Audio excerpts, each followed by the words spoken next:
Hello students, welcome again. So let's continue active and passive voice की बात हम कर रहे थे। उसमें हमने लास्ट क्लास में वर्ब की पैसिव फॉर्म्स टेंस के अकॉर्डिंग किस तरह से सेंटेंस को पैसिव वॉइस में चेंज किया जाता है वो देखा था। कुछ एक एग्जांपल्स भी देखे थे हमने, और हमने लास्ट में देखा था कि अगर सेंटेंस में दो ऑब्जेक्ट्स हों, डबल ऑब्जेक्ट वाला सेंटेंस हो, S plus V plus I O plus D O, तो उसको किस तरह से पैसिव में चेंज करते हैं। तो आइए थोड़े से और एग्जाम्पल्स लेते हैं इस तरह के।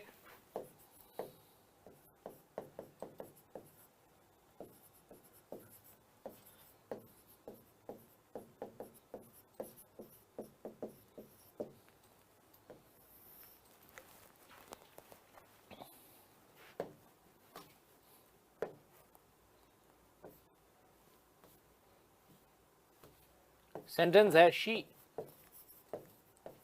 gave us some useful information.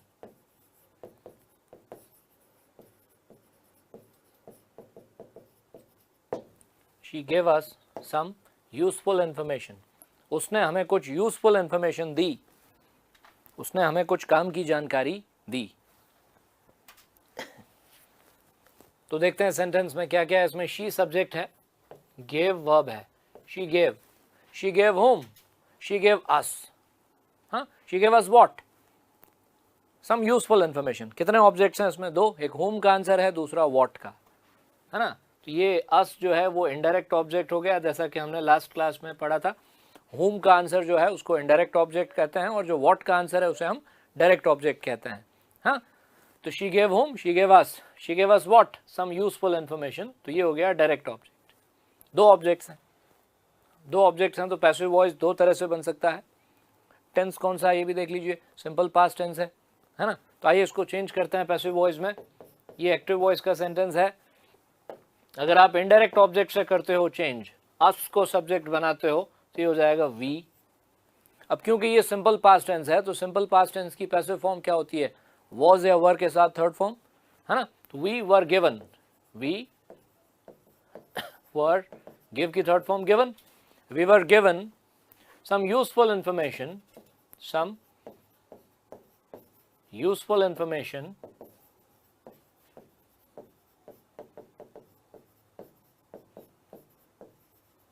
by her. हमें उसके द्वारा कुछ यूजफुल इंफॉर्मेशन दी गई। We were given some useful information by her. अब यही अगर हम डायरेक्ट ऑब्जेक्ट से करते हैं, some useful information, इसको अगर हम लेते हैं आगे, some useful information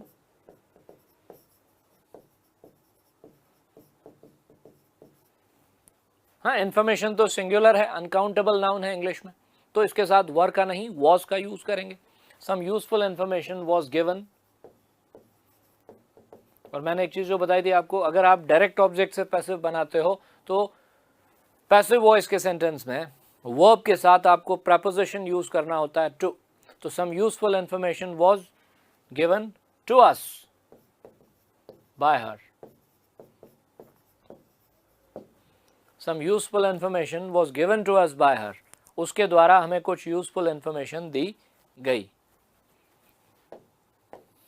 ये दोनों ही इसके पैसिव वॉइस के सेंटेंस हैं और दोनों सही हैं।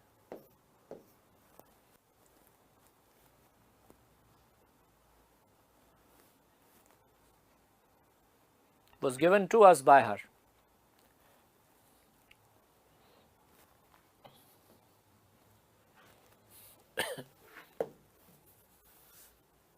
इसी तरह से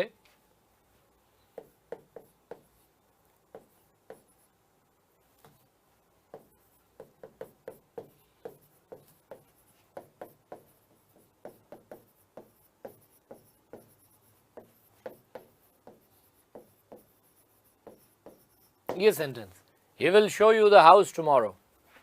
He will show you the house tomorrow.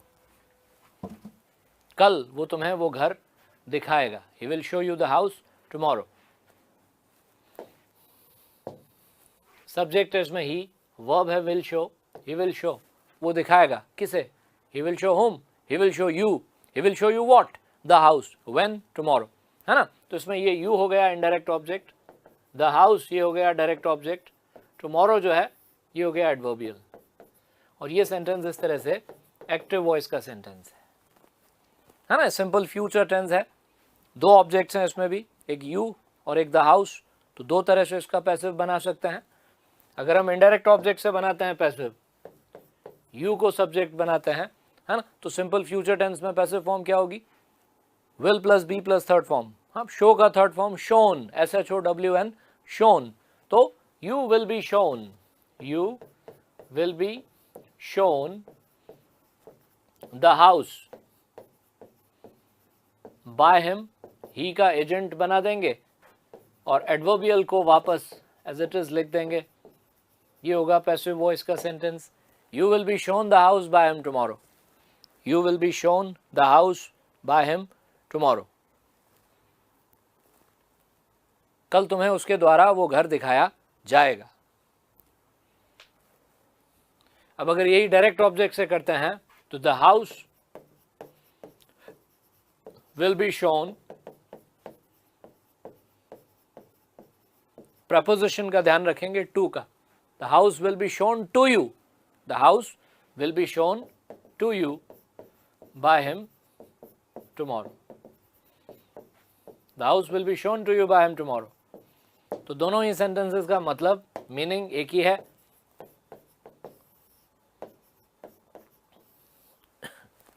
ये दोनों पैसिव वॉइस के सेंटेंसेस हैं।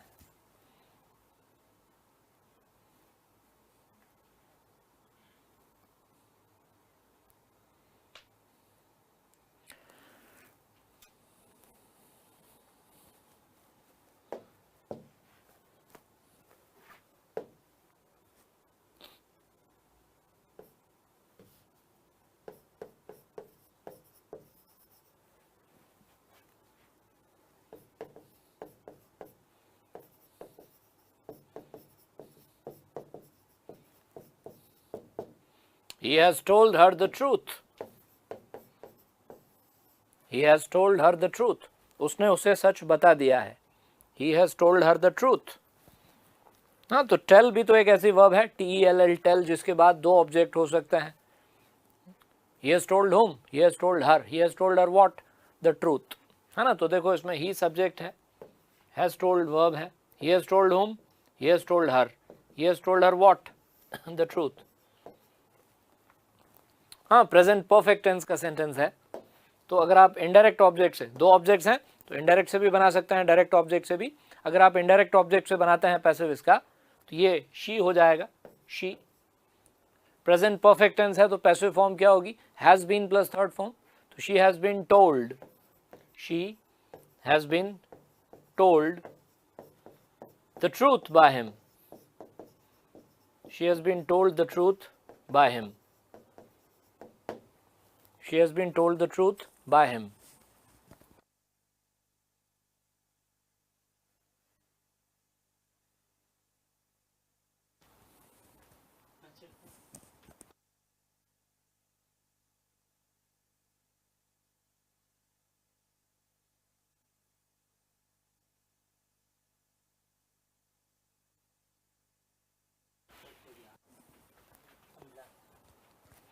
She has been told the truth by him.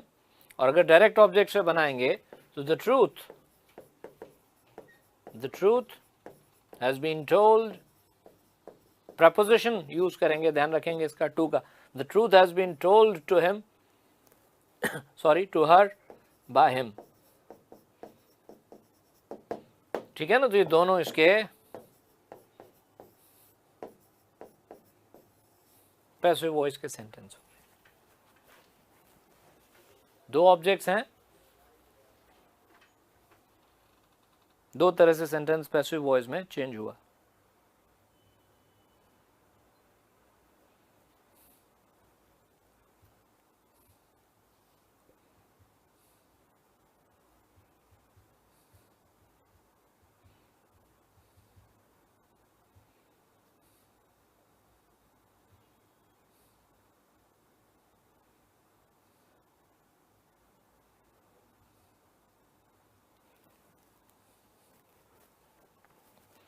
इसी तरह से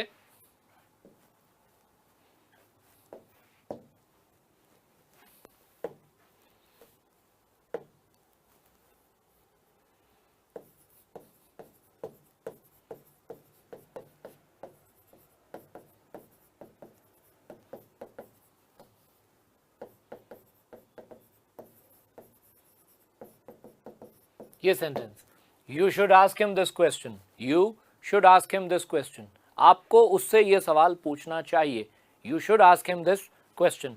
हाँ, एक्टिव वॉइस का सेंटेंस है ये। सब्जेक्ट है इसका यू, वर्ब है should ask, you should ask home, you should ask him, you should ask him what this question, किससे पूछना चाहिए, उससे, क्या पूछना चाहिए, ये प्रश्न।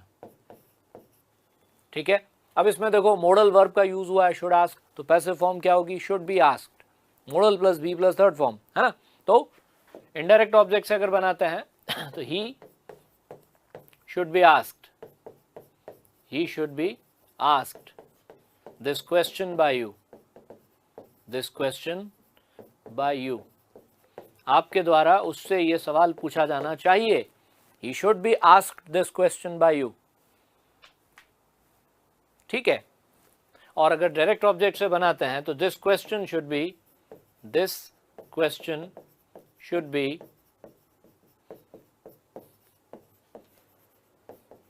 Asked to him by you. जो दूसरा वाला ऑब्जेक्ट है ना, इसके साथ ये preposition to him by you, this question should be asked to him by you. तो मीनिंग तो दोनों सेंटेंसेस का सेम है और दोनों ही सेंटेंस पैसिव वॉइस के सेंटेंस।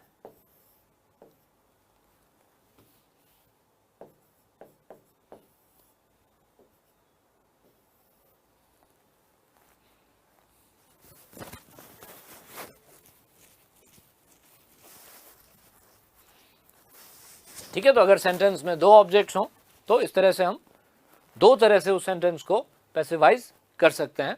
ठीक, बिल्कुल एक हैबिट इसकी होनी चाहिए कि एक्टिव वॉइस का सेंटेंस अगर सामने आए तो SVO, सबसे पहले ये तीन एलिमेंट्स अलग करने हैं, सब्जेक्ट कौन सा है, वर्ब कौन सी है, ऑब्जेक्ट कौन सा है। ठीक है, तो उसके बाद काम आसान हो जाता है, फिर सिर्फ टेंस देखना रहता है और टेंस की पैसिव फॉर्म यूज करके हम उसको पैसिव में बदल सकते हैं।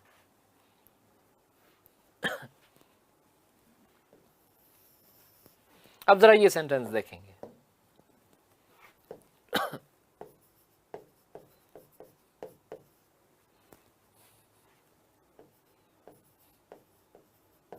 people speak Hindi in many parts of India.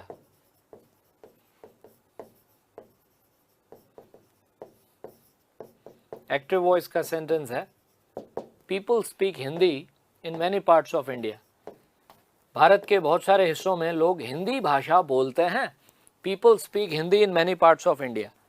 अब इस सेंटेंस को किस तरह से पैसिव में चेंज करेंगे?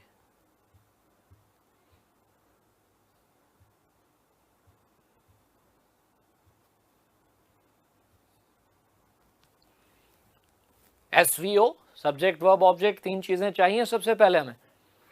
सब्जेक्ट है पीपल, वर्ब है speak, people speak what, people speak Hindi, Hindi हो गया आपका ऑब्जेक्ट। आगे जो फ्रेज है ये पूरा का पूरा एडवर्बियल है, in many parts of India, ये वेयर का आंसर है। किसका आंसर है?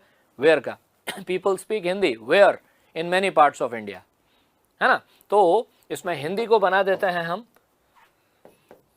सब्जेक्ट। सेंटेंस कौन से टेंस का है? सिंपल प्रेजेंट टेंस का। तो Hindi is spoken, Hindi is spoken in many parts of India, in Hindi spoken in many parts of India by people. जो एजेंट होता है ना, वो इस सेंटेंस में हमने नहीं लिखा, उसको हमने ओमिट कर दिया। Hindi is spoken in many parts of India. हाँ, इंडिया के बहुत सारे हिस्सों में हिंदी भाषा बोली जाती है। किसके द्वारा? कौन बोलता है? लोग ही बोलते हैं। ये अंडरस्टूड है, जानवर तो नहीं बोल सकते ना, animals don't speak, people can speak, है ना। तो कोई भी भाषा अगर कहीं बोली जाती है तो ये अंडरस्टूड है कि लोग ही बोलते हैं वहां के, है ना। तो बाय पीपल लिखने की जरूरत नहीं, सिर्फ इतना ही लिखेंगे हम, Hindi is spoken in many parts of India.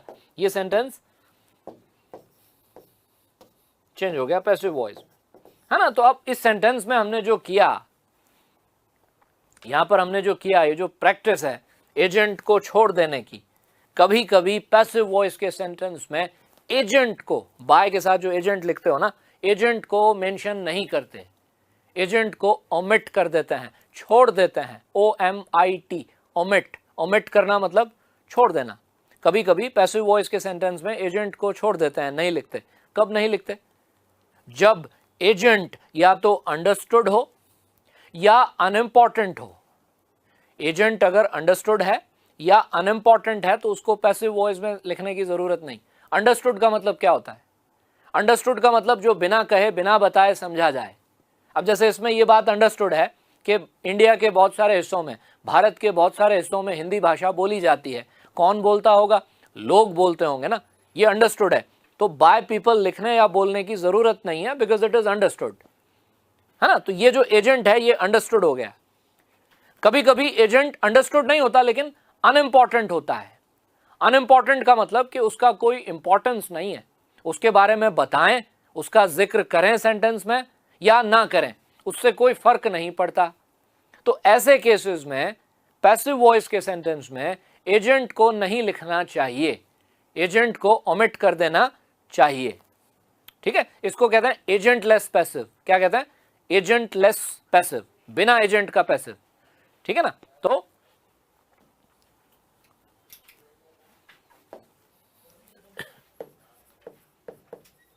note, the agent is omitted, the agent is omitted if it is understood or unimportant। Agent अगर अंडरस्टूड हो या अनइम्पॉर्टेंट हो तो उसको पैसिव वॉइस के सेंटेंस में ओमिट कर देते हैं, छोड़ देते हैं, we just leave it out. ठीक है, जैसे कि पीपल। अब ऐसे कौन कौन से एजेंट हैं जिन्हें ओमिट किया जा सकता है? एक्टिव वॉइस के सेंटेंस में कौन कौन से ऐसे सब्जेक्ट हैं जिन्हें पैसिव वॉइस में बाय के साथ लिखने की जरूरत नहीं होती? उनमें से एक तो है पीपल। ठीक है, पीपल। पीपल, जब भी आप लोगों की बात करते हो, जनता, आम जनता, सारे लोग, सब लोगों को इन जनरल जब आप देखते हो कि लोग ऐसा करते हैं, तो पैसिव वॉइस में फिर ये नहीं कहना चाहिए कि लोगों के द्वारा ऐसा किया जाता है। वो अंडरस्टूड है कि बात लोगों की हो रही है। हाँ, पीपल के अलावा somebody, someone, हाँ, everybody, everyone,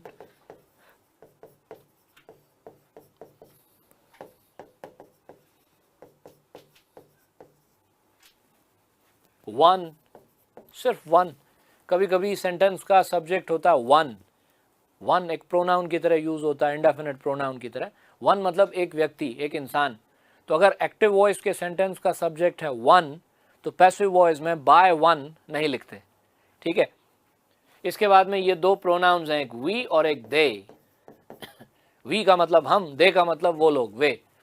ये भी अगर एक्टिव वॉइस में सब्जेक्ट हैं तो पैसिव वॉइस में बाय अस और बाय देम नहीं लिखना चाहिए।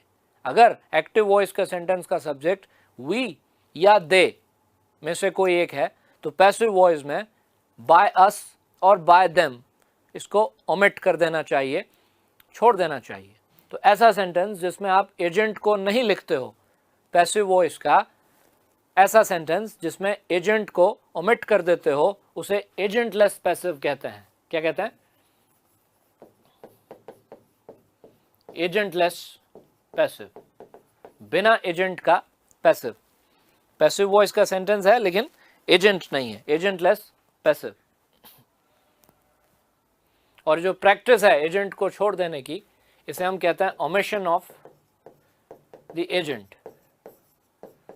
Omission of the agent, agent का ओमिशन। ओमिशन, ओमिट करना मीन्स टू लीव आउट, उसको छोड़ देना। ठीक है, तो ये सेंटेंस अगर इस तरह का एग्जाम में आ भी जाए, people speak Hindi in many parts of India, और आपसे कहा जाए कि इसका पैसिव बनाइए, तो पैसिव वॉइस का सेंटेंस बनाएंगे लेकिन बाय पीपल, एजेंट को उसमें मेंशन नहीं करेंगे। एजेंट अगर अंडरस्टूड है, एजेंट अगर अनइम्पॉर्टेंट है तो उसको पैसिव वॉइस के सेंटेंस में मेंशन नहीं किया जाएगा। और देखते हैं आगे।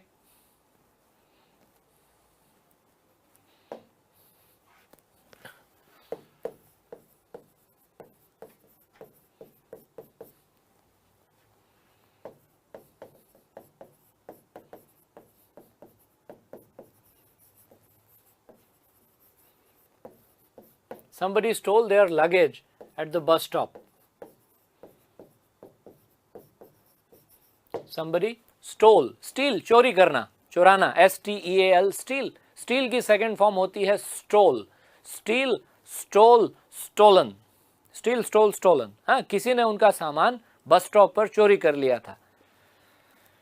एक्टिव वॉइस का सेंटेंस है, सब्जेक्ट है इसका somebody, वर्ब है stole. Somebody stole what? Their luggage. Where? At the bus stop. कहाँ चोरी किया था? बस स्टॉप पर. ये सेंटेंस एक्टिव वॉइस का है. हाँ, सिंपल पास्ट टेंस है तो इसमें देयर लगेज को बना देते हैं subject.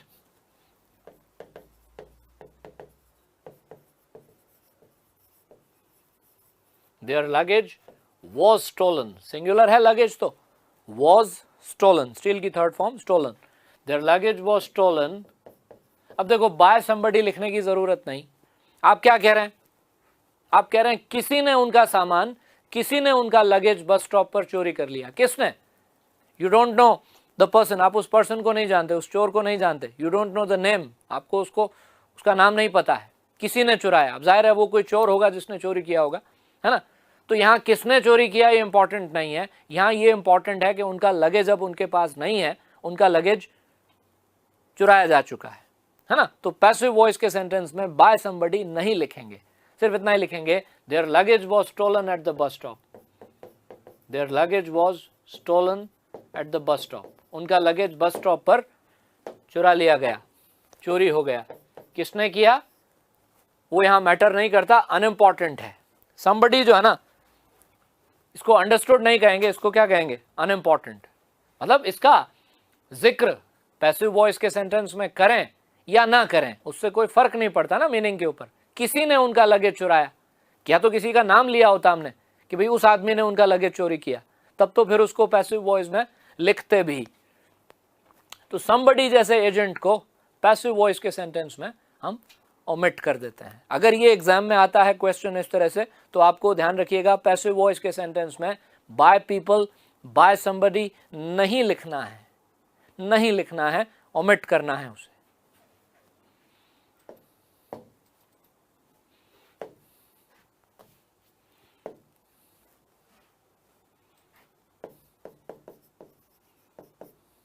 Everybody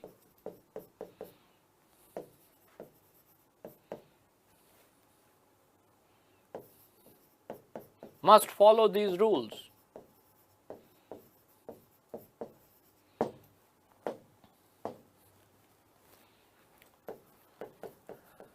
Everybody must follow these rules.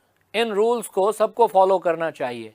इन नियमों का पालन सभी को करना चाहिए. Everybody सब्जेक्ट है, मस्ट फॉलो ये वर्ब है, दीज रूल्स ये ऑब्जेक्ट है. Everybody must follow what? Everybody must follow these rules. Modal verb का यूज हुआ है इसमें मस्ट के साथ फर्स्ट फॉर्म का. तो पैसिव वॉइस में must plus be plus third form होगा कि नहीं? Must be followed. हाँ, दीज रूल्स इसको बना देंगे सब्जेक्ट. Must be followed. इन रूल्स को फॉलो किया जाना चाहिए, इन नियमों का पालन होना चाहिए सबके द्वारा. तो आप सबके लिए कह रहे हो ना, आप कह रहे हो कि रूल सबके लिए हैं. वैसे भी रूल्स तो सबके लिए होता है किसी ऑर्गेनाइजेशन के. हाँ, कोई भी रूल्स अगर बनता है तो सबके लिए बनता है. आपने कहा भी है everybody must follow these rules, तो these rules must be followed. By everybody नहीं लिखेंगे, ठीक है ना, क्योंकि ये बात समझ में आती है कि भाई ये जो रूल्स हैं दे आर फॉर एवरीबडी, वो सबके लिए है.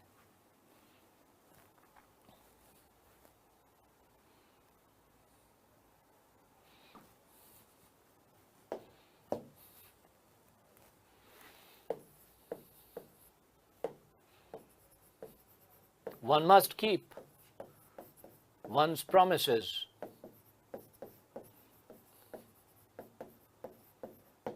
One must keep one's promises.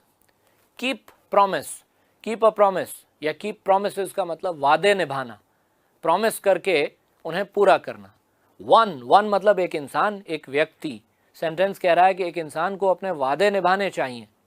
अगर हम किसी से promise करते हैं या promises करते हैं तो हमारी आदत होनी चाहिए उन promises को निभाने की. One must keep one's promises. है ना, एक्टिव वॉइस का सेंटेंस है ये।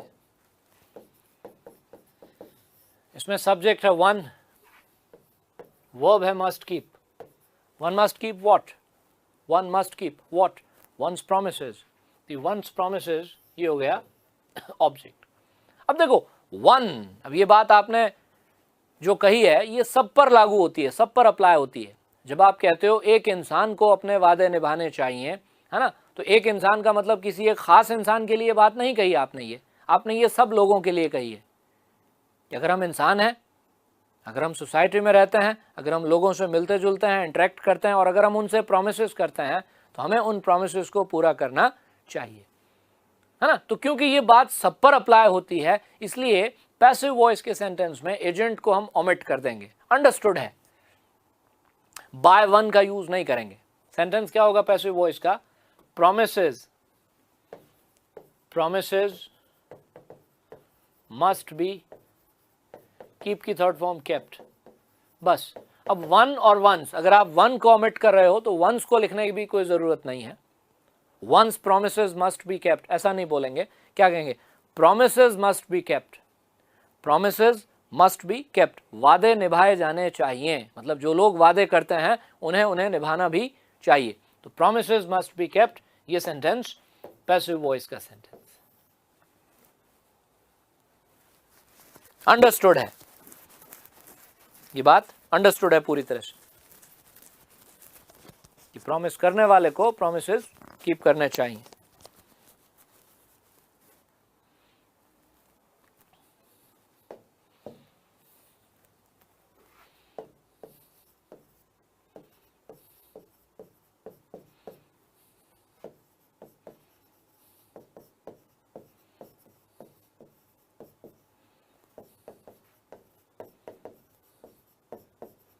एक्टिव वॉइस का sentence, we should always speak the truth, we should always speak the truth, हमें हमेशा सच बोलना चाहिए, हमें हमेशा सच बोलना चाहिए। इसमें भी मॉडल वर्ब का यूज हुआ है, शुड प्लस फर्स्ट फॉर्म, ठीक है। इसमें थोड़ा सा ऑलवेज का रहेगा, ध्यान रखना है।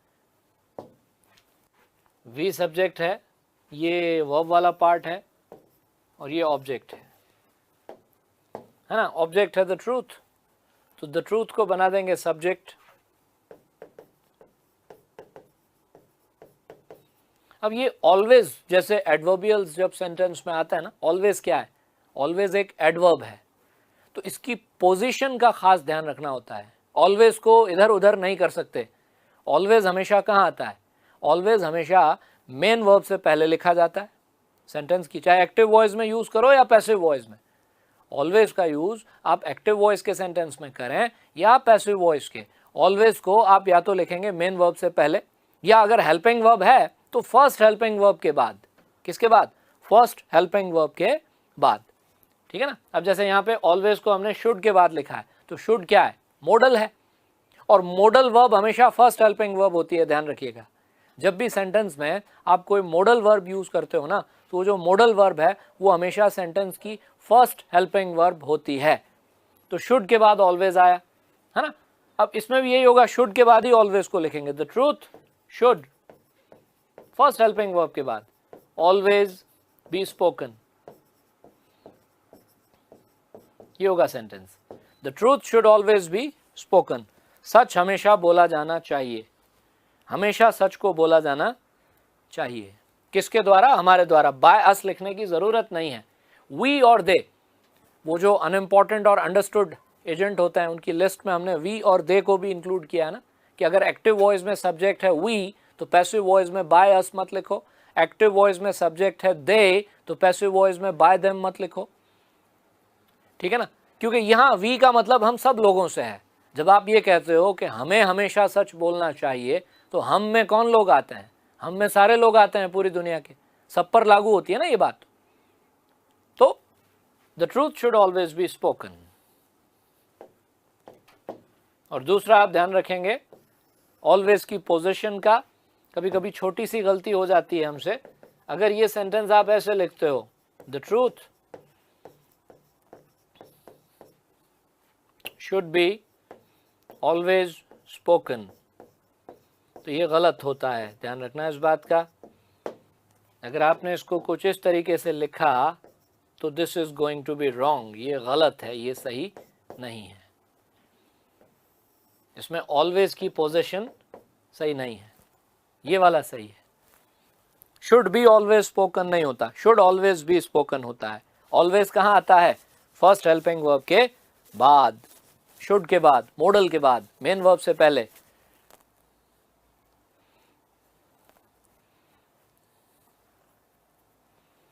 अब ये वी और दे का ऐसा है कि जब अपन ओमिट करते हैं एजेंट को, तो वी और दे के केस में आप देखेंगे कभी कभी कुछ बुक्स में, ग्रामर की बुक्स में एक्टिव एंड पैसिव वॉइस का टॉपिक जब आप पढ़ते हो तो कई जगहों पर एग्जाम्पल्स में, आंसर्स में बाय अस और बाय देम लिखा भी होता है।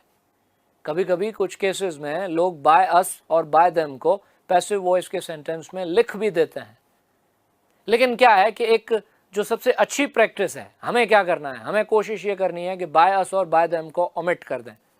क्योंकि एक्चुअली क्या होता है, वी, ये जो वर्ड है ना वी, हम इसको दो तरह से यूज करते हैं, इसके दो मतलब निकलते हैं। एक वी का मतलब होता है हम कुछ लोग, मतलब हम 4 5 6 लोग जो हैं वो कहीं पर बैठे हैं और उनके लिए वी वर्ड यूज किया जा रहा है कि हम इस काम को कल करेंगे, हम कल फिर मिलेंगे, we will meet again tomorrow, है ना। तो यहाँ वी का मतलब उन कुछ खास लोगों से है। लेकिन कभी कभी वी का यूज किया जाता है बड़े जनरल सेंस में, सबके लिए, जैसे कि ये we should speak the truth, हमें सच बोलना चाहिए। तो यहाँ हमें से मतलब सब लोगों से, ये बात कुछ 4 5 लोगों के ऊपर अप्लाई नहीं होती, ये बात तो सबके ऊपर लागू होती है, सच तो सबको बोलना चाहिए। तो वैसे तो देखो ये है, वैसे तो रूल ये है कि अगर वी का मतलब सब लोगों से है, जनरल सेंस में यूज किया है वी का आपने सब लोगों के लिए, तो पैसिव वॉइस के सेंटेंस में उसको ओमिट कर दो, छोड़ दो। और अगर वी का यूज आपने कुछ लोगों के ग्रुप के लिए किया है तो उसको लिख सकते हो बाय अस, ठीक है। सेम दे के केस में भी यही है। एक तो दे का मतलब वो लोग, अंडरस्टूड है कि यहाँ लोगों की बात कर रहे हैं, दुनिया के लोगों की, और एक दे का मतलब कुछ खास लोगों के ग्रुप से है। तो अगर दे का यूज आपने बड़े जनरल सेंस में किया है, दुनिया के लोगों के लिए किया है, तो बाय देम लिखने की जरूरत नहीं। लेकिन दे का यूज अगर आपने कुछ चुनिंदा लोगों के ग्रुप के लिए किया है तो आप लिख सकते हो बाय देम, ठीक है ना। लेकिन फिर कई बार सेंटेंस में पता नहीं चलता, तय नहीं कर पाते इस चीज को, तो इसलिए बेहतर यही है, हाँ बेस्ट प्रैक्टिस यही है कि बाय देम और बाय अस को छोड़ दिया जाए। एक्टिव वॉइस में अगर सब्जेक्ट है वी तो पैसिव वॉइस में उसे ना लिखा जाए बाय अस। एक्टिव वॉइस में सब्जेक्ट है अगर दे तो पैसिव वॉइस में बाय देम को ओमिट कर देना चाहिए। फिर भी अगर आपको डाउट लगता है, आपको लगता है नहीं लिखना चाहिए, तो आप एक काम कर सकते हैं, आप एजेंट को ब्रैकेट्स में डाल सकते हैं। आपको लगता है नहीं यहाँ तो बाय देम जो है वो सेंटेंस में बहुत अच्छा लग रहा है, जम रहा है, और आपको डाउट भी है साथ साथ में, तो आप उसे ब्रैकेट्स में लिख सकते हो। तो ब्रैकेट्स में लिखने का कोई नुकसान नहीं होगा, ठीक है, मतलब दोनों ही बातें उसमें आ जाएंगी। अगर आपको लगे कि यहाँ एजेंट को लेकर के हाँ मुझे डाउट है, मैं श्योर नहीं हूँ कि लिखूँ या नहीं, डाउटफुल हूँ, तो आप वहाँ एजेंट को ब्रैकेट्स में लिख सकते हो। और बाकी ये पीपल, समबडी, समवन, इन्हें तो ओमिट ही करना है, इनको तो नहीं लिखना है। अब जरा ये सेंटेंस देखें,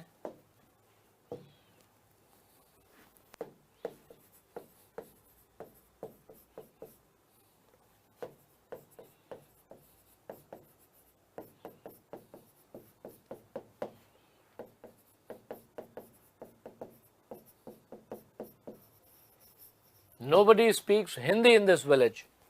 Nobody speaks Hindi in this village. इस गांव में हिंदी कोई नहीं बोलता है।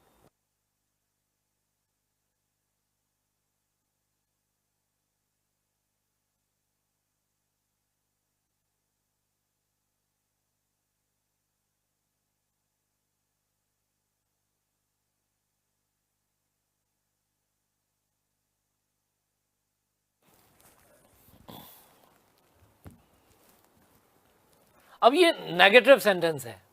जब आप नोबडी का यूज अपने सेंटेंस में करते हो, है ना, तो नोबडी सेंटेंस को नेगेटिव बना देता है। ये बात हमने पहले बात कर रखी है इस तरह की। नोबडी, नो वन, नथिंग जैसे वर्ड्स जब सेंटेंस में आते हैं तो सेंटेंस कैसा हो जाता है, नेगेटिव, है ना। आप ये कह रहे हैं कि इस गांव में हिंदी कोई नहीं बोलता है। अब होता क्या है, मैंने आपको स्टार्टिंग में बताया था जब हमने टॉपिक स्टार्ट किया था तब, कि एक्टिव वॉइस को पैसिव वॉइस में चेंज करना एक तरह का ट्रांसफॉर्मेशन होता है। क्या होता है, ट्रांसफॉर्मेशन। ट्रांसफॉर्मेशन में सेंटेंस का फॉर्म चेंज हो जाता है पर उसका मीनिंग चेंज नहीं होता। हम सेंटेंस का मीनिंग चेंज नहीं करते, उसका फॉर्म चेंज कर देते हैं, है ना। तो दूसरी एक बात का और ध्यान रखना होता है इसमें, सेंटेंस का टाइप चेंज नहीं होना चाहिए। अगर एक्टिव वॉइस का सेंटेंस एक नेगेटिव सेंटेंस है तो पैसिव वॉइस का सेंटेंस भी नेगेटिव सेंटेंस होना चाहिए। अगर इंट्रोगेटिव सेंटेंस है एक्टिव वॉइस का तो पैसिव वॉइस का सेंटेंस भी जो है वो इंट्रोगेटिव होना चाहिए। अफर्मेटिव है तो अफर्मेटिव होना चाहिए, है ना। तो अब आप क्या करोगे, अब आपको वापस एक नेगेटिव सेंटेंस बनाना है। अब बाय नोबडी तो लिखोगे नहीं, है ना। देखो इस सेंटेंस में नोबडी सब्जेक्ट है, स्पीक्स वर्ब है, nobody speaks what, nobody speaks Hindi, where, in this village, ये हो गया एडवर्बियल। अब हमें पैसिव बनाना है तो हिंदी को बनाते हैं सब्जेक्ट। अब इसमें ये तो नहीं कहेंगे ना कि Hindi is spoken by nobody in this village, क्योंकि बाय नोबडी, नोबडी को तो ओमिट करना है, नहीं लिखना है। लेकिन नोबडी को अगर ओमिट कर देंगे तो सेंटेंस नेगेटिव कैसे बनेगा, फिर हमें वापस एक नेगेटिव सेंटेंस चाहिए। हमने जो बात कही है ना सेंटेंस में, ना में बात कही है हमने, तो इसके लिए क्या करेंगे, नेगेटिव सेंटेंस कैसे बनाते हैं, नॉट का यूज करके। नॉट का यूज कर लो, Hindi is not spoken. By nobody लिखने की जरूरत ही नहीं, और वैसे भी उसको ओमिट किया जाता है। Hindi is not spoken in this village, Hindi is not spoken in this village. इस गांव में हिंदी नहीं बोली जाती है, हिंदी भाषा इस गांव में नहीं बोली जाती है। बस चेंज हो गया सेंटेंस।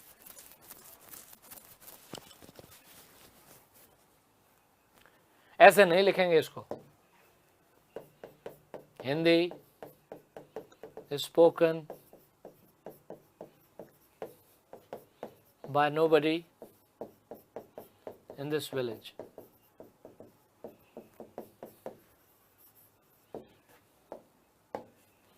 हाँ, ये एक अच्छा सेंटेंस नहीं है, ऐसे नहीं लिखेंगे, ऐसे लिखेंगे। ठीक है, इसको ओमिट करेंगे, ऐसे लिखेंगे, Hindi is not spoken in this village.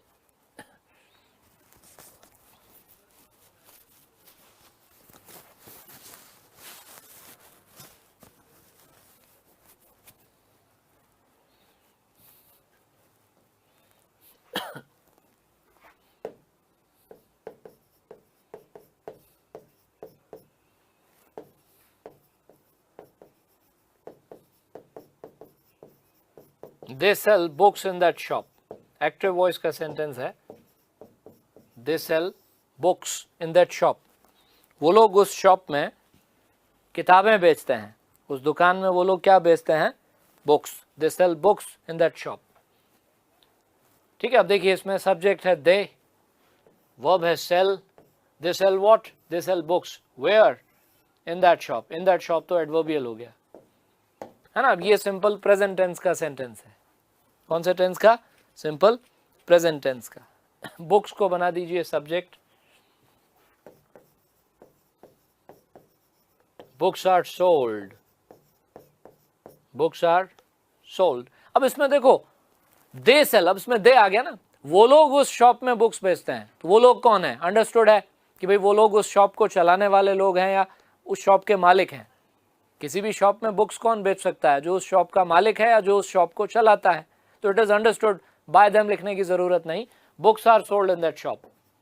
इतना बोलना, इतना कहना काफी है, उस शॉप में किताबें बेची जाती हैं, books are sold in that shop. ये पैसिव वॉइस का sentence, they sell books in that shop, books are sold in that shop.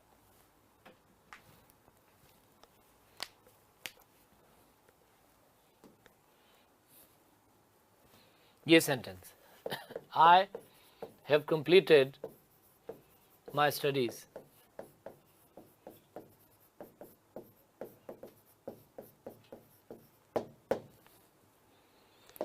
मैं मेरी पढ़ाई पूरी कर चुका हूं। I have completed my studies, मैं क्या पूरा कर चुका हूं, मेरी स्टडीज। हाँ, इसमें सब्जेक्ट है आई, इसमें वर्ब है have completed what, my studies. अब सोचने की बात है ना, मेरी स्टडीज, मेरी पढ़ाई तो मैं ही पूरी करूंगा, मेरी स्टडीज को मेरे अलावा और कौन कंप्लीट कर सकता है? Nobody can do this thing on my behalf, मेरे बिहाफ पर ये काम और कोई नहीं कर सकता। तो माई स्टडीज को बना दीजिए सब्जेक्ट। स्टडीज एक प्लूरल नाउन है, ध्यान रखिएगा। स्टडीज, स्कूल कॉलेज की पढ़ाई जो आपकी होती है, उसके लिए जो एकेडमिक स्टडीज आपकी जो होती हैं, उसके लिए स्टडी वर्ड यूज नहीं करते, स्टडीज बोलते हैं। स्टडीज, पढ़ाई। स्टडी का मतलब होता है अध्ययन, किसी एक चीज का अध्ययन आप कर रहे हो तो स्टडी। और स्कूल कॉलेज की पढ़ाई के लिए जनरली जो वर्ड यूज होता है वो है स्टडीज। तो my studies have been completed. By me लिखने की कोई जरूरत नहीं, क्योंकि मेरी पढ़ाई तो मुझे ही पूरी करनी थी ना, मेरी पढ़ाई मेरे द्वारा पूरी की जा चुकी है। इसका क्या मतलब? अंडरस्टूड है, मेरी पढ़ाई तो मैं ही पूरी करूंगा, ये काम मेरे बिहाफ पर कोई और इंसान नहीं कर सकता, मेरी पढ़ाई मेरे बिहाफ पर कोई और पूरी नहीं कर सकता, मुझे ही करनी है। अंडरस्टूड है, मेरी पढ़ाई पूरी हो चुकी है, मतलब मैंने ही की है। तो पैसिव वॉइस में हम ये कहेंगे my studies have been completed. By me नहीं लिखेंगे, एजेंट को ओमिट कर देंगे, है ना। तो अब देखो ये आई, एक्टिव वॉइस में सब्जेक्ट कौन सा है? आई। इसको हम हमेशा ओमिट नहीं करते, आई को तो हम अक्सर लिखते हैं by me. I did it, it was done by me. I wrote this letter was written by me. I opened the door was opened by me. लिखते हैं ना बाय मी, लेकिन ये सेंटेंस ही ऐसा है, देखो इसमें आई ने जो काम किया है वो आई ही कर सकता है। आई ने अपनी पढ़ाई पूरी की है और ये काम उसकी जगह कोई और नहीं कर सकता। तो अगर ऐसा कभी लगे सेंटेंस को पढ़कर कि इसमें तो अंडरस्टूड है ये बात कि एजेंट तो यही है ना, तो ऐसे सेंटेंस में फिर एजेंट चाहे जो कोई भी हो, पीपल, समबडी, समवन के अलावा कोई और भी हो, तो उसको ओमिट कर देना चाहिए। It should be left out. इसलिए इसमें बाय मी नहीं लिखेंगे, लिखेंगे तो फिर ये अच्छा सेंटेंस नहीं होगा। देखो अगर ये सेंटेंस आपके एग्जाम में आ गया और आपने पैसिव वॉइस में लिखा बाय मी, तो वो एक अच्छा सेंटेंस नहीं माना जाएगा।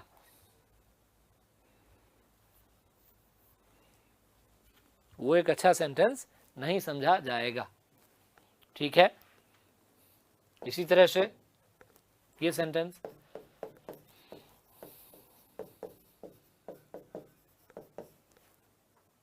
आई हैव लॉस्ट माई रिंग,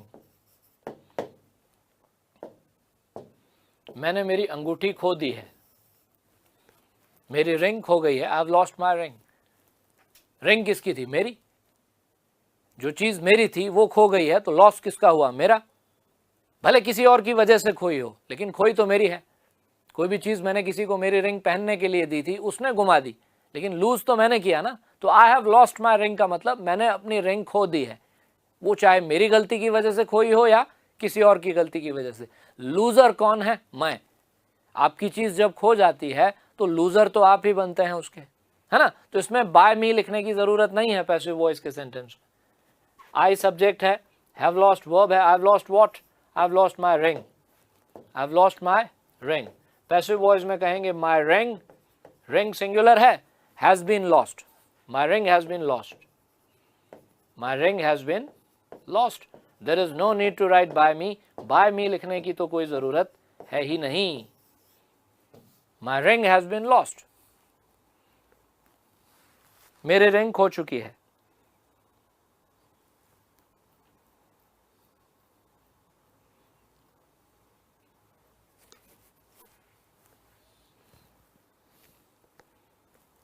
इसी तरह से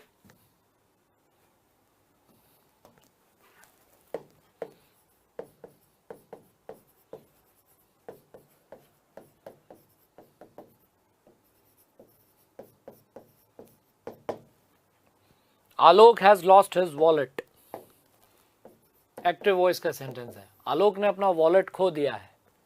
आलोक सब्जेक्ट है, हैज लॉस्ट वर्ब है। आलोक ने क्या खोया है? उसका wallet. Alok has lost what? Alok has lost his wallet. अब इसमें वापस वैसी सिचुएशन बन रही है ना, आलोक ने अपना वॉलेट खोया है, वॉलेट आलोक का था, उसमें पैसे आलोक के थे, तो लॉस किसका हुआ? आलोक का। हाँ, who is the loser? Alok. Loser कौन है? जिसकी चीज खोई है वो लूजर है ना। तो अब इसमें सेंटेंस कुछ इस तरह से बने, इसमें देखो प्रॉपर नाउन है आलोक, प्रॉपर नाउन्स को ओमिट नहीं करते वैसे। प्रॉपर नाउन अगर एक्टिव वॉइस का सब्जेक्ट होता है ना तो उसको पैसिव वॉइस में फिर लिखते हैं हम आमतौर पर, है ना। तो अब इसमें सेंटेंस को कुछ इस तरह से बनाइए कि आलोक का नाम भी आ जाए और एजेंट भी ओमिट हो जाए। मतलब ये भी नहीं लगे कि हमने पैसिव वॉइस के सेंटेंस में कोई भी चीज अगर अननेसेसरी है, अनावश्यक है, जरूरत नहीं है उसकी, तो उसको नहीं लिखते। एजेंट भी अगर अंडरस्टूड है, पता है एजेंट ये होगा, तो उसमें उसको लिख करके हम वो 2 वर्ड्स अपने वेस्ट नहीं करते। तो इसको ऐसे लिखेंगे, देखो, Alok's wallet has been lost. Alok का वॉलेट खो चुका है। Alok's wallet has been lost. बस आलोक का नाम भी आ गया, एजेंट भी नहीं आया और सेंटेंस पैसिव वॉइस में बदल गया। Alok's wallet has been lost. Alok का वॉलेट खो चुका है। Alok has lost his wallet. Alok's wallet has been lost. इस तरह से।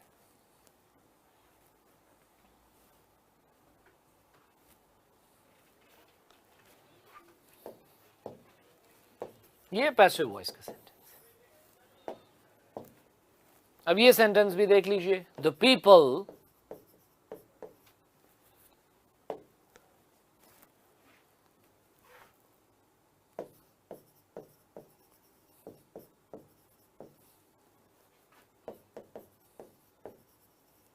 showed me the way. The people showed me the way. Active voice का सेंटेंस है, पैसिव वॉइस में कैसे चेंज होगा? The people showed me the वे। उन लोगों ने मुझे रास्ता दिखाया।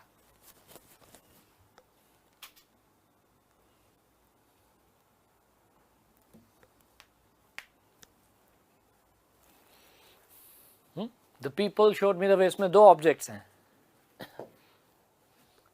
द पीपल सब्जेक्ट है, शोड वर्ब है, मी इनडायरेक्ट ऑब्जेक्ट है और द वे जो है ये डायरेक्ट ऑब्जेक्ट है। किसे दिखाया, क्या दिखाया, है ना, SVIODO है। चलिए कोई बात नहीं। अब इसमें अगर हम इनडायरेक्ट ऑब्जेक्ट से बनाते हैं पैसिव, मी से, तो ये पैसिव वॉइस के सेंटेंस में हो जाएगा आई। सिंपल पास्ट टेंस का सेंटेंस है ना। शो की third form shown. I was shown, I was shown the way by the people, bye the people. देखो इस बार हमने एजेंट को मेंशन किया है, क्योंकि इस बार सब्जेक्ट जो है, एजेंट जो है, वो पीपल नहीं है, द पीपल है। अब द का इंपॉर्टेंस क्या है, आर्टिकल द का क्या रोल है सेंटेंस में, वो आप बहुत अच्छी तरह से जानते हो। द का मतलब डेफिनेट, निश्चित, वो लोग, उन लोगों ने मुझे रास्ता दिखाया। मतलब मैं यहाँ जनता, आम लोगों की बात नहीं कर रहा, यहाँ मैं कुछ खास लोगों की बात कर रहा हूँ। वो कुछ खास लोग थे जिन्होंने मुझे रास्ता दिखाया। The people showed me the वे, तो मुझे उन लोगों के द्वारा रास्ता दिखाया गया। तो एक्चुअली क्या होता है कि अगर एक्टिव वॉइस में पीपल नहीं द पीपल होता है ना, सब्जेक्ट द पीपल, तो उसको फिर हम सेंटेंस में मेंशन करते हैं। पीपल को तो ओमिट कर देते हैं, सिर्फ अगर पीपल वर्ड होता तो हम उसको ओमिट कर देते, लेकिन यहाँ द पीपल है, जिसको पैसिव वॉइस के सेंटेंस में आप लिखिए, I was shown the way by the people. या अगर आप डायरेक्ट ऑब्जेक्ट से बनाते हो तो the way was shown to me, the way was shown to me, to आएगा फिर तो preposition आएगा, the way was shown to me by the people.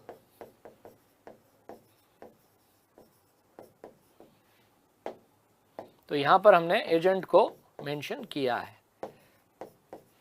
People और द पीपल में डिफरेंस होता है। पीपल का मतलब लोग, जनता, आम लोग, सारे लोग, और द पीपल मतलब वो लोग, कुछ खास लोग।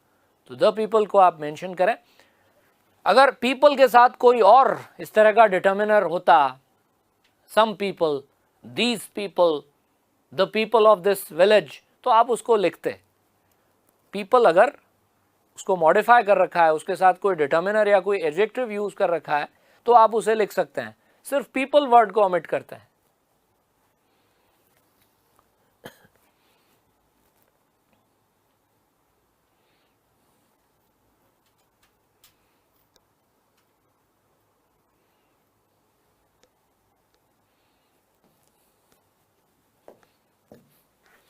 The police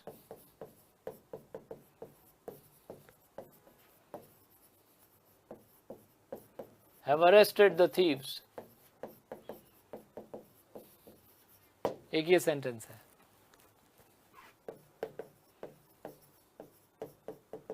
The police informed us about it. दोनों ही सेंटेंसेस में सब्जेक्ट है the police.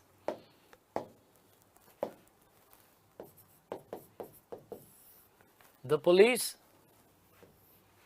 have arrested the thieves. The police informed us about it.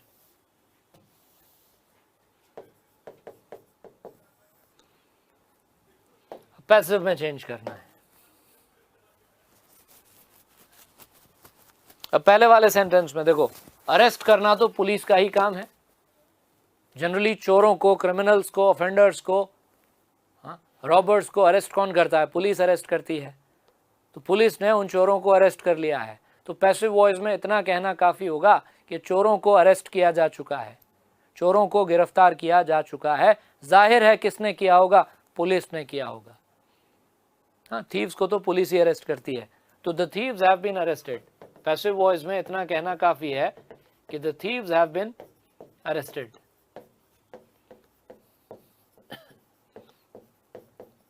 Thieves को अरेस्ट किया जा चुका है. The thieves have been arrested. There is no need to write by the police. By the police लिखने की कोई ज़रूरत नहीं है, क्योंकि पुलिस ने अपना काम किया है. ये काम पुलिस का ही है. अंडरस्टूड है. एजेंट अगर अंडरस्टूड हो तो उसको ओमिट कर देते हैं. हाँ, जनरल रूल यही है कि पैसिव वॉइस के सेंटेंस में अगर एजेंट अंडरस्टूड है तो you have to omit it. आपको उसे ओमिट करना है. ठीक है. लेकिन अब ये सेंटेंस देखो, the police informed us about it. हमें इस चीज़ की जानकारी पुलिस ने दी. हमें इन्फॉर्म किया इसके बारे में किसने? पुलिस ने. अब इन्फॉर्म तो देखो कोई भी कर सकता है ना. किसी को कोई इन्फॉर्मेशन कोई भी दे सकता है. मैं आपको इन्फॉर्म कर सकता हूँ, मैं उन्हें इन्फॉर्म कर सकता हूँ, वो लोग मुझे इन्फॉर्म कर सकते हैं, है ना. तो इसमें देखो, इसमें अंडरस्टूड नहीं है. इसमें अगर पैसिव वॉइस के सेंटेंस में आप बाय द पुलिस लिखते हो तो गलत नहीं है. आप कहेंगे we were informed about it. We were informed about it by the police. We were informed about it by the police. हमें पुलिस के द्वारा इन्फॉर्म किया गया था. तो इस सेंटेंस में पुलिस ने जो काम किया दूसरे वाले सेंटेंस में, वो कोई भी कर सकता है. ज़रूरी नहीं कि वो पुलिस ही करे. इन्फॉर्म करने का काम, जानकारी देने का काम तो आप और हम भी कर सकते हैं. लेकिन ऊपर वाले सेंटेंस में पुलिस ने जो काम किया वो पुलिस का ही काम था. अरेस्ट करना पुलिस का काम है. पुलिस अरेस्ट करती है क्रिमिनल्स को. तो एजेंट अंडरस्टूड है, उसको ओमिट करना है. एजेंट लेस पैसिव बनाना है. एजेंट लेस पैसिव का मतलब पैसिव वॉइस का ऐसा सेंटेंस जिसमें एजेंट मेंशन नहीं किया गया हो. ठीक है. तो ये एक बहुत इंपॉर्टेंट पॉइंट है. एजेंट को कब ओमिट करना है और कब मेंशन करना है.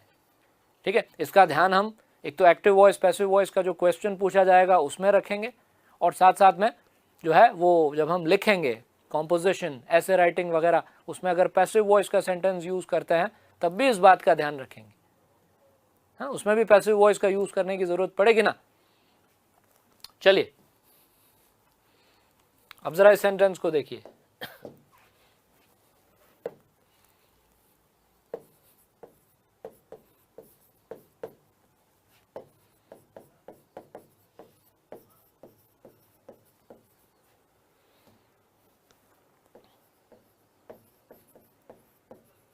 We left all the doors open. We left all the doors open. We left. We left what? All the doors. We left all the doors open. अब इसमें all the doors के बाद में ये जो adjective है ना, open, ये complement है. आपको याद होगा बेसिक सेंटेंस पैटर्न्स में जो पांचवा लास्ट आखिरी पैटर्न हमने देखा था वो ये वाला था. कौन सा? SVOC, सब्जेक्ट प्लस वर्ब, उसके बाद object, S plus V plus O plus E, subject के बाद वर्ब, वर्ब के बाद ऑब्जेक्ट, और ऑब्जेक्ट के बाद कॉम्प्लीमेंट. तो ऑब्जेक्ट के बाद जो कॉम्प्लीमेंट आता है ना, वो ऑब्जेक्ट को डिस्क्राइब करता है. किसको? ऑब्जेक्ट को. तो ये जो ओपन वर्ड है किसे डिस्क्राइब कर रहा है? डोर्स को। हमने क्या खुला छोड़ा? हमने सारे दरवाजे खुले छोड़े। We left all the doors open. तो इसमें ऑब्जेक्ट तो है all the doors, open object नहीं है। ओपन तो ऑब्जेक्ट कॉम्प्लीमेंट है। क्या है? Object complement. तो वापस वही वाली बात आती है, पैसिव वॉइस बनाने के लिए ऑब्जेक्ट की जरूरत है, ऑब्जेक्ट कॉम्प्लीमेंट की नहीं। ऑब्जेक्ट कॉम्प्लीमेंट का कोई रोल ही नहीं है। ऑब्जेक्ट कॉम्प्लीमेंट अगर आ रहा है सेंटेंस में तो उसको वापस लिख दीजिए, उसको वापस लिख दीजिएगा, उसको चेंज करने की जरूरत नहीं है। तो क्या कहेंगे?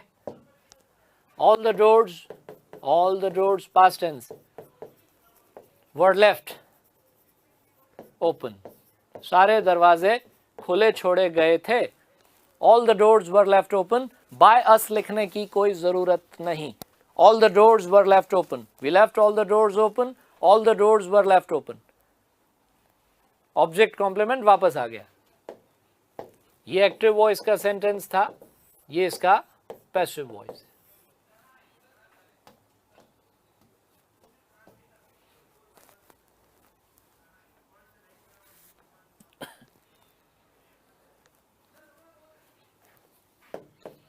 They have elected him chairman. They have elected him chairman. उन लोगों ने उसे चेयरमैन चुन लिया है। उन लोगों ने इलेक्शन की प्रक्रिया से उसे चेयरमैन बना दिया। They have elected him chairman. They have elected him chairman. इसमें भी देखोगे तो ऑब्जेक्ट कॉम्प्लीमेंट है, इसमें सब्जेक्ट है they, इसमें वर्ब है have elected, they have elected whom? They have elected him. They have elected him chairman. Chairman किसको डिस्क्राइब कर रहा है? him को। तो chairman जो है वो ऑब्जेक्ट नहीं है। chairman का पैसिव वॉइस बनाने में कोई रोल नहीं है। him ऑब्जेक्ट है।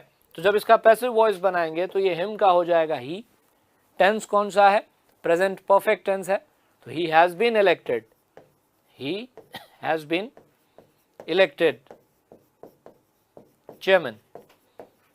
बाय देम लिखने की जरूरत नहीं, ओमिट कर दो। He has been elected chairman, उसे चेयरमैन चुन लिया गया है, उसे चेयरमैन इलेक्ट किया गया है। ये पैसिव वॉइस। तो इस तरह से अगर सेंटेंस में कभी ऑब्जेक्ट कॉम्प्लीमेंट नजर आए आपको तो ध्यान रखिएगा, ऑब्जेक्ट कॉम्प्लीमेंट ऑब्जेक्ट नहीं है, वो डायरेक्ट ऑब्जेक्ट नहीं है, वो कॉम्प्लीमेंट है। उसको एज इट इज वापस पैसिव वॉइस के सेंटेंस में लिख देंगे और ऑब्जेक्ट एक ही है। कभी कभी क्या होता है, SVIODO और SVOC, इन दोनों पैटर्न्स में हम कंफ्यूज हो जाते हैं, है ना। तो ये कंफ्यूजन नहीं होना चाहिए, मैंने पहले भी बताया था आपको। ठीक है, अब इसके बाद में देखो, ये हम देख रहे थे अफर्मेटिव सेंटेंस, नेगेटिव सेंटेंस, इनके पैसिव बना रहे थे। अब आगे हम सेंटेंस का टाइप एक बार फिर चेंज करके देखेंगे। इंट्रोगेटिव सेंटेंस अगर होता है क्वेश्चन, तो उसका पैसिव कैसे बनाते हैं, इंपेरेटिव सेंटेंसेस को किस तरह से पैसिव में चेंज करते हैं, और भी कुछ अनयूजुअल एग्जांपल्स होते हैं सेंटेंसेस के, वो सब हम देखेंगे नेक्स्ट क्लास में। ठीक है, यहाँ तक इन चीज़ों को बहुत अच्छी तरह से आप याद कर लीजिएगा, समझ लीजिएगा अच्छे से और याद करने की कोशिश कीजिएगा। तो नेक्स्ट क्लास में इसको यहीं से कंटिन्यू करते हैं। Thank you very much.